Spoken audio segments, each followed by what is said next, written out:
because that's what New Zealanders really want. I call Julianne Genter. Tēnā koe, Mr. Speaker. In rising to speak on the first reading of the Bail Amendment Bill, I must first say that it is really quite unacceptable to have so little notice of a bill before its first reading. Now, this bill was introduced this very week, and we're already voting on its first reading. Occasionally, there may be a need to introduce legislation urgently, but it's difficult to see what reasoning is behind the rush in this particular instance. Even when an emergency calls for urgent legislation, it's never really good practice, and it doesn't lead to robust lawmaking when members of Parliament do not have sufficient time to consider a bill.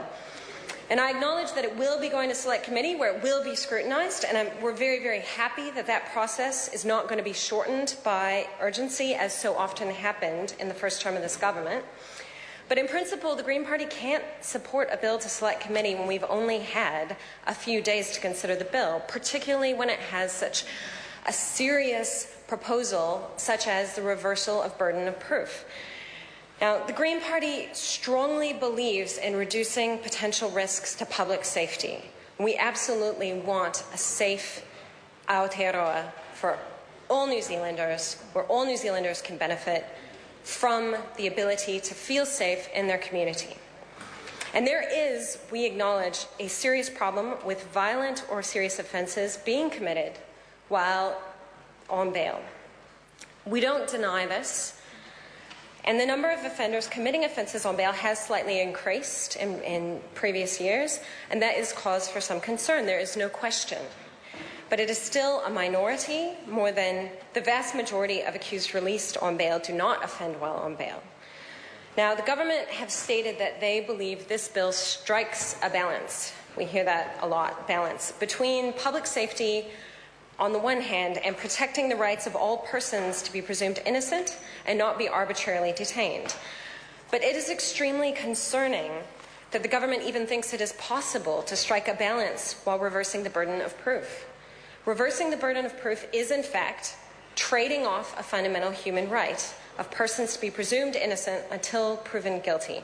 And the Green Party has opposed and will continue to oppose moves to expand the reversal of the burden of proof because it is a denial of this fundamental right that is the cornerstone of our democracy. It protects citizens against the power of the state and the abuse of power of the state. And I must question what Mr. Mitchell said just a moment ago, which is we absolutely acknowledge that there was a horrific crime committed, and we don't want to see that repeated. But I fail to see how reversing the burden of proof on bail would prevent further such or preclude further such crimes from happening. There are serious underlying issues here, some of which are about how women and children are treated in the family in this country. These are really serious issues, and I just don't think that reversing the burden of proof on bail is either necessary nor sufficient to stop such a crime from happening. And what we are very interested in is finding ways to prevent dangerous reoffending that will actually work and that will not trade off fundamental human rights and continue the erosion of our democracy. And there are alternatives. We believe that there are alternatives, and there can be a better system to ensure the judiciary has the information and powers it needs to make the right decisions.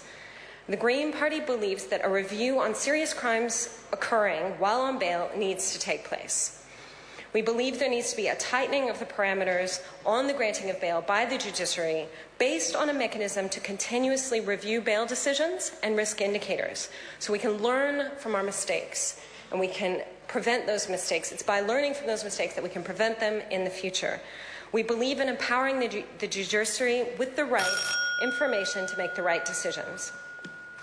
We have some other concerns with this bill, not the least of which is that in the regulatory impact statement, I note that the decisions about which crime types will be subject to this reversal of burden of proof has not been made based on considerations of public safety, but on a comparison of the monetary cost of crime to the fiscal cost to corrections. So we believe that the safety of the community, individual victims and their families should be paramount, not fiscal considerations. For these reasons, we don't support the bill at this time, but we do look forward to in-depth scrutiny of this bill at Select Committee, and we look forward to identifying mechanisms that will actually make New Zealanders safer. Thank you, Mr. Speaker.